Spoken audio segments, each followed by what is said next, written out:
साथी आह का आपन हम बनायब। आँख के सुंदर दुनिया में आहा का हम बसायब। लाल चुंदरी ओढ़ा का आह का, लाल चुंदरी ओढ़ा का आह का दुल्हनिया हम बनायब हो। चरण कमल में आह का जीवन हम बितायब।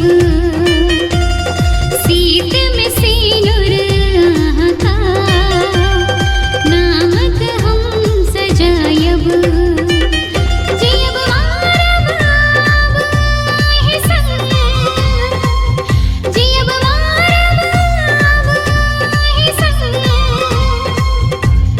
जुग जुग ही कचाब हो।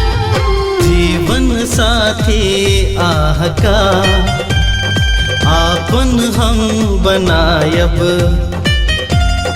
आँख के सुंदर दुनिया में आहा का हम बसायब।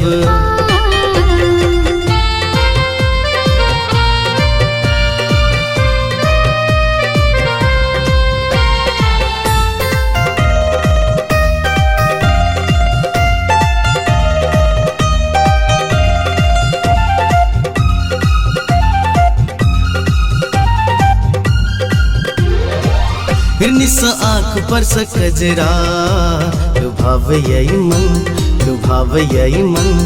फिजा बिच केस लगैया बदरा लुभाव यही मन, लुभाव यही मन। कब तक रहूं प्यासा प्यास बुझदा, गुलाबी नरम ओठ सा अमृत पियादा। आशा रहन कोनो बाकी हो। जीवन साथी आह का आपन हम बनायब। सीत में सिनुर आह का नामक हम सजायब।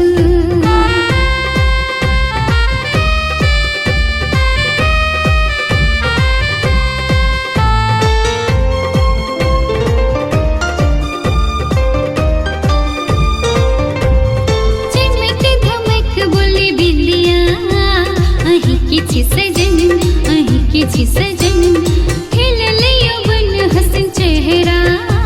अही किछि सजन, अही किछि सजन रचायब हो मेहंदी। हाँ गजरा लगा दिया, सोर सिंगर करब, हाँ चुनरी उड़ा दिया। बन का रहब दियो बाती हो। जीवन साथी आह का आपन हम बनायब। सीत में सिनुर आह का नामक हम सजायब। लाल चुंदरी ओढ़ा का आह का जियब मारब आब आहे संग। दुल्हनिया ही का बनायब हो।